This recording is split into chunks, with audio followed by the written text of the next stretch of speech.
আসসালামু আলাইকুম। Microsoft Excel এর অ্যাডভান্স টু বেসিক এই কোর্সটিতে আজকে আমি দেখাবো মাইক্রোসফট এক্সেল এর পেজ সেটআপটা কিভাবে করতে হয়। যদিও আমার এই ক্লাসটা আজকে আমার একদম প্রথম ক্লাস, আমার এই চ্যানেলটিতে প্রথম ক্লাস এবং প্রথম ভিডিও। আমার চ্যানেলটিকে সাবস্ক্রাইব করে রাখার জন্য সবাইকে অনুরোধ করছি। মাইক্রোসফট এক্সেল সংক্রান্ত সব সূত্র থেকে বেসিক থেকে শুরু করে অ্যাডভান্স লেভেলের প্রত্যেকটা কাজের ভিডিও আমাদের এখান থেকে শিখতে পারবেন, প্রত্যেকটা কাজই শিখতে পারবেন এবং প্রতিটা ফর্মুলা নিয়ে আমাদের এখানে ভিডিও পাবেন, আমার এই চ্যানেলটিতে ভিডিও পাবেন। তো তাই আমি রিকোয়েস্ট করছি যে আমার চ্যানেলটিকে সাবস্ক্রাইব করে রাখুন এবং আমার বেল বাটনে প্রেস করে রাখুন। এবং আপনারা আমার চ্যানেলটি যদি বা আমার ভিডিওগুলো যদি আপনাদের ভালো লেগে থাকে তাহলে শেয়ার করুন। আশা করছি যে আপনারা আমার এই চ্যানেলটিকে সাবস্ক্রাইব করে রাখলে মাইক্রোসফট এক্সেল এর ভালো কাজ আপনারা শিখতে পারবেন। সো আমি আজকে বেশি কথা না বলি আমার ক্লাসে চলে যাচ্ছি। আজকে ক্লাসটি আমি যেটি দেখাবো সেটা হচ্ছে যে পেজ সেটআপ, কিভাবে এক্সেল এর পেজ সেটআপ করতে হয়। তো পেজ সেটআপ করার জন্য আপনাকে যেটা করতে হবে, দেখুন আমাদের উপরে যে মেনু বার গুলো আছে, মেনু বারের মধ্যে একটা অপশনই থাকে যেটা হচ্ছে যে পেজ লেআউট। তো এখান থেকে আপনাকে পেজ সেটআপটা করতে হয়। তো আমরা যখন এই মাইক্রোসফট এক্সেল কোনো কাজ করি, কাজ করার পর আমাদের পেজটা সেটআপ করতে হয়। দেখুন এখন যে পেজটা আছে এখানে কোনো মার্জিন করা হয়নি, কোনো কিছুই করা হয়নি, জাস্ট পেজটা জাস্ট একটা মাইক্রোসফট এক্সেলের নতুন একটা পেজ, একটা ফাইল ওপেন করা হয়েছে, সেটা ওপেন করা অবস্থায় আছে। তো এখন আমাকে পেজটাকে সেটআপ করে নিতে হবে। পেজ সেটআপের জন্য প্রথম আমাকে এখানে যেতে হবে।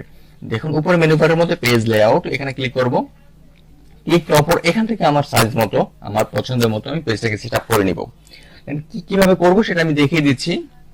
প্রথমে আপনাকে যেটা করতে হবে, মার্জিনটা সেটআপ করতে হবে। মার্জিন সেটআপ করে নিতে পারবেন অথবা বাই ডিফল্ট যেটা থাকে সেটা আপনি করে নিতে পারবেন। মার্জিন সেটআপ করার জন্য এখানে ক্লিক করতে হবে। ক্লিক করার পর দেখুন বাই ডিফল্ট নরমালটা সেট করা থাকে।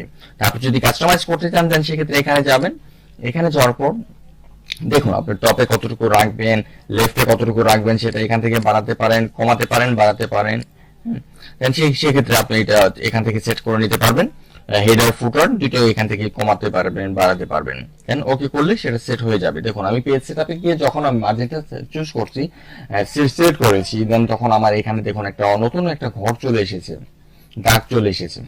অর্থাৎ এখানে আমার যে পেজটা, এখানে এটা একটা পেজ, এটা একটা পেজ, এটা একটা পেজ। অর্থাৎ আমার যখন আমি কোনো প্রিন্ট করব, এক পেজের মধ্যে এতটুকু আসবে, আরেক পেজে এতটুকু আসবে, অর্থাৎ এতটুকু। হ্যাঁ, এভাবেই আমার পেজটা সেটআপ হয়ে গিয়েছে। হ্যাঁ, তো আমাকে এক পেজের মধ্যে প্রিন্ট আনতে হলে এখানে এই পেজের মধ্যে কাজ করতে হবে। দেন আর যদি আমার এখন পেজটাকে আমার সাইজ করে নেওয়ার জন্য, আমি পেজটাকে কোন সাইজে প্রিন্ট করব বা কোন সাইজে সেটআপ করব সেটা করার জন্য এখান থেকে করতে পারবেন। এখান থেকে আপনি যদি নরমালি আমরা যেটা করি যে A4 সাইজে আমরা পেজটা সেটআপ করে নিই, আর আমরা ম্যাক্সিমাম কাজে A4 সাইজের পেজে কাজ করে থাকি। দেন এখান থেকে আপনাকে যেটা করতে পারবেন যে পেজটা কোন ল্যান্ডস্কেপে দিবেন নাকি পোর্টফোলিওতে দিবেন। হ্যাঁ, এই ফরম্যাটে চেঞ্জ করবেন নাকি আপনি এইভাবে করবেন, দেন সেটাও আপনি এখান থেকে চেঞ্জ করে নিতে পারবেন। তো এইখান থেকে মূলত আমরা যেটা হচ্ছে যে পেজ সেটআপের এই অপশনটিতে আমরা মূলত এইভাবে পেজ সেটআপ করে থাকি।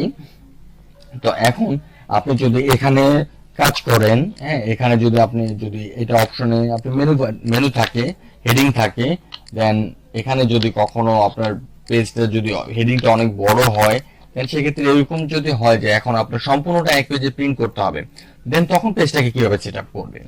তো তখন আপনাকে দেখতে হবে যে কোন ঘরটা ছোট করা যায়, কোনটা অনেক সময় কোনটাকে ছোট করা যায়, কোনটাকে কিছু কিছু ঘর আছে অনেক বড় রাখতে হয়, কিছু ঘর ছোট করা যায়।